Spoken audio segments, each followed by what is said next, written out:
தாளபத்திரம்னா வெறும் அந்த பனை ஓலைக்கு தாளம்னு பேரு. தாளபத்திரம்னா பனை ஓலை இலைக்கு பேரு. அதை ஒரு சொப்பு மாதிரி பண்ணி ஒரு கயிறுல கட்டி அப்படியே கழுத்துல கட்டி விட்டுருவான். இது கல்யாணம் ஆன குழந்தைன்னு. யாராவது பெரியவா வரான்னு வச்சுக்கோங்க, கிராமங்கள்ல எல்லாம் ஆத்து வாசல்ல கிராமங்கள்ல எல்லாம் அப்பெல்லாம் திண்ணை போட்டு வச்சிருப்பா. இப்பெல்லாம் எங்க திண்ணை? அப்பெல்லாம் தேசாந்தரத்துல இருக்கக்கூடியவா நம்ம ஆத்து வழியா போயிட்டே இருப்பா. அதிதி சங்காரம் நன்னா நடந்த காலம். அப்ப யாராவது வழிபோக்கர்கள் வந்தா ஆத்து திண்ணையில உட்காருவா. அப்படியே உட்காந்து தீர்த்தம் சாப்பிட்டுட்டு அப்படி இருக்க அந்த குழந்தைகளை பார்ப்பா.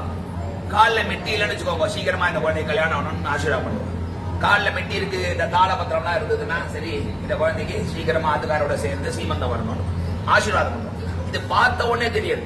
கல்யாணம் ஆன புருஷாலா இருந்தா கச்சை கட்டிட்டு இருப்பான், கல்யாணம் ஆகலன்னா சாதாரணமா ஒட்டிட்டு இருப்பான். இப்படி அவ என்ன ஸ்திதியில இருக்காங்கிறத சம்ஸ்காரம் மூலமா நமக்கு காமிச்சிருக்காங்க இந்த அடையாளங்கள். அது போல ஒரு காலத்துல இவ ஆத்துக்கு அழைச்சி அவருக்கு சீமந்தம் வந்துன்னு வச்சுக்கோங்க. அப்போ பும்சவனம்னு ஒரு வைதிக காரியம், சீமந்தம்னு ஒரு ரெண்டு வைதிகமான காரியங்கள் இருக்கு. அந்த பும்சவனத்தை கிரமமா எப்ப பண்ணணும்னா 60 நாள்ல இருந்து 90 நாளுக்குள்ள பண்ணிடணும். தெரிஞ்சதுல இருந்து தெரிஞ்சிருந்ததுன்னா 60வது நாள் 2வது மாசத்துல ஆரம்பிச்சு 3ஆம் மாசத்துக்குள்ள முடிச்சிடணும். அதுக்கு பும்சவனம்னு பேரு. இந்த விசேஷமா இந்த ஆலமொட்டை அரைச்சு அதுல பாலை கலந்து அது மூக்கு வழியாதான் சுவாசிக்கணும். அது வலது மூக்கு வழியா மந்திரம் சொல்லி பொழிவா. அது கர்ப்பத்தில் இருக்கக்கூடிய குழந்தைக்கு விசேஷம். அது பும்சவனம்னு பேர். அதுக்கு அடுத்தது சீமந்தம்னு பேர். அதுதான் ரொம்ப முக்கியம். சீமந்தம் தான் ரொம்ப முக்கியம். அதனால சீமந்தத்தோட பும்சவனத்தை சேர்த்து பண்றோம். பும்சவனம் தனியா பண்ணாங்க. ஏன்னா சீமந்தம் அவ்வளவு விசேஷமான விஷயம். இது மூக்கு பிடிக்கிறா எல்லாருக்கும் தெரியுது. ஏதோ ஒரு மெடிசன் அது மூக்கு வழியா போறச்சல கர்ப்பத்தில் இருக்கக்கூடிய குழந்தைக்கு விசேஷம் தெரியுது. இது பிரத்யட்சமா ஒரு அளவுக்கு எல்லாருக்கும் புரியும். ஆனா சீமந்தம் தான் என்னன்னு தெரியாது. சீமந்தம்னா என்னன்னு தெரியாது. ஆனா நடந்துட்டு இருக்கு சீமந்தம்னா. இப்போ அந்த குழந்தைக்கு உண்டாயிட்டான்னு வச்சுக்கோங்க. இப்ப கல்யாணம் பண்றா இல்லையா, கல்யாணம் பண்றச்சு அந்த குழந்தைக்கு எப்படி தலைவாரி பின்னணும்னு இருக்கு. எப்படி தலைவாரிக்கணும் அப்போ அப்படின்னா, கல்யாணம் அன்னில இருந்து அதுக்கு முன்னாடியும் சரி அதுக்கு அப்புறமாவும் சரி அவ தலைய வகுடு எடுக்காம தான் வரணும். அதான் சாஸ்திரம். அப்படியே இப்ப நம்ம புருஷால எப்படி குடிமை கட்டிக்கிறா அந்த மாதிரி ஒரு குடிமை மாதிரி கட்டி, முக்கியமா பார்த்தேன்னா அதுக்கு முன்னாடி நம்ம குழந்தையில இருந்தே தலைவாரி பின்னிட்டு இருக்கோம். அதெல்லாம் விட்டுடுங்க, நம்ம ஏதோ சௌரியமா பண்ணிட்டு இருக்கோம். நான் விஷயம் தெரிஞ்ச ஆத்துல பெரியமா இருந்தா கல்யாணத்துக்கு என்ன சொல்லுவா, அந்த பொண்ணுக்கு கோடாரி முடிச்சுடுவாங்க. அதை போட்டுதான் அன்னைக்கு திருமணம் தாரணம் போது. ஏன்னா எப்பயுமே அந்த குடுமி கட்டி தான் இருக்கணும் அவரு. அது விசேஷமா பெருமாள் கூட விசேஷமா சேவை சாய்ப்பார். நமக்கு விசேஷமா இருக்கும் அந்த அழகா அந்த பொண்ணு. இதுவே அந்த மாதிரி இருந்திருந்தா அவ அதுக்கப்புறமா அப்படிதான் இருப்பான். தலையை பின்னிக்க கூடாது, தலைவாரி பின்னுறதுங்கிறதே கிடையாது. அவ கோடாரி முடிச்சு போட்டுட்டு இப்படி சேர்த்து தலைய வாரிட்டு தான் இருக்கணும். சரி, அவருக்கு எம்பெருமான் அனுகிரகத்துல ஆத்துக்காரோட சேர்ந்து அவருக்கு சீமந்தம் வந்துடுதுன்னு வச்சுக்கோங்க. சீமந்த தண்ணிக்கு சீமந்தம் எப்போ பண்ணணும்னா 4வது மாசமோ 6வது மாசமோ பண்ணணும்னு சாஸ்திரம். ஆனா அதெல்லாம் தப்பி போய் 8ஆம் மாசம் பண்ணிட்டு இருக்கோம், விட்டுடுவோம். ஏதோ விடாம பண்றோமேங்கிறது தான் இப்ப முக்கியம்.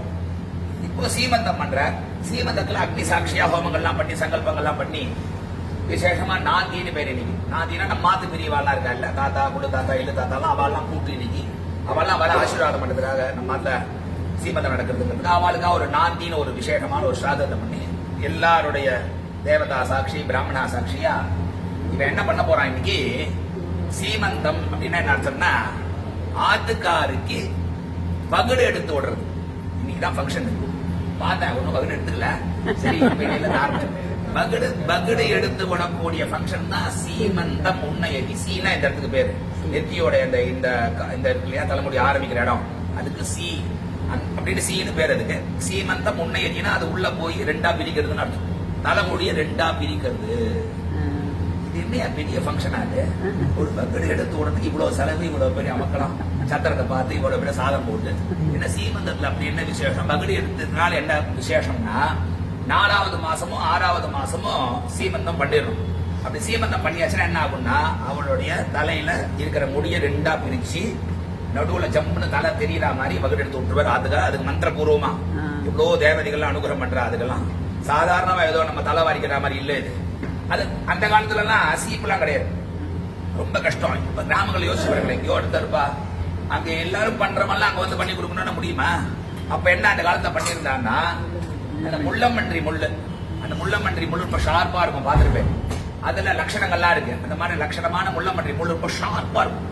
எங்கடா அது? அதை எடுத்து 2 பக்கமும் அழகா கோதி வாரலாம். ரொம்ப நல்லா இருக்கும். அது பண்ண ஈஸியா இருக்கும். அவ்வளவு ஷார்ப் அது. அதை வச்சிருந்தா இவர் தலையை 2ஆ பிரிச்சு முள்ளமன்றி முள்ளால சீமந்தம் பண்ணுவார். அதுக்கு மந்திரங்கள்லாம் இருக்கு. இப்படி பண்ணி விட்டுட்டா என்ன விஷயம் கிடைக்கிறதுன்னா, அவனுக்கு தலை நன்னா தெரியும். இப்போ இது வரைக்கும் பக்கெட் எடுக்காம வாரி இருக்கா, இப்போ உச்ச தலை நன்னா தெரியும், பளிச்சுன்னு தெரியும், ஒரேன்னு தெரியும். இப்போ இவ மாமியார் எங்கேயாவது அப்படி கோவிலுக்கு அந்த பக்கம் கூட்டிட்டு போனான்னா சூரிய ரஷ்மி நேரம் உச்ச தலையில போடும். விட்டமின் டி இப்ப சொல்றான், அதுக்கு இல்ல அதுக்கு நிறைய மருந்துனா கூட குழந்தைக்கும் கொடுக்குறான், எல்லாருக்கும் கொடுக்குறான். அந்த காலத்துல சர்வசாதாரணமா அவெல்லாம் கோவிலுக்கு போவா, இந்த பக்கம் எங்கேயாவது ஃபங்க்ஷனுக்கு போவா. அப்படி வெளில போறச்சே சூரிய ரஷ்மி வாளுடைய உச்ச தலையில நேரப்படும். அப்படி சூக்ஷ்ம நாடி வழியா அந்த உச்ச தலையில படக்கூடிய அந்த சூரிய ரஷ்மியானது கர்ப்பத்தில் இருக்கக்கூடிய குழந்தைக்கு ஏதோ க்ஷேமத்தை கொடுக்குது. இதெல்லாம் இன்னைக்கு இல்ல, இன்னைக்கோ ரொம்ப வருஷம், பலாயிரம் வருஷத்துக்கு முன்னாடி விஷயங்கள்லாம் ரிசர்ச் பண்ணி இந்த மாதிரி பண்ணினா என்ன, பண்ணாம இருந்தா என்ன, இப்ப பண்றானோன்னு ரிசர்ச் அது மாதிரி பண்ணியாச்சு.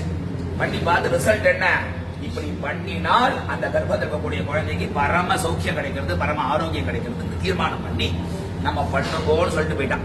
அவ்வளவுதான். அதனால இந்த சீமந்தம் பண்றான். சீமந்தம் 6ஆம் மாசம் பண்ணிடுவார் அதுக்காக. அப்படி பண்ணதுக்கு அப்புறமா தலை இப்போ பிடிச்சா சொன்ன முடியாது. இப்ப என்ன பண்ணணும், அடுத்தது தலைய வாரி பின்னணும்.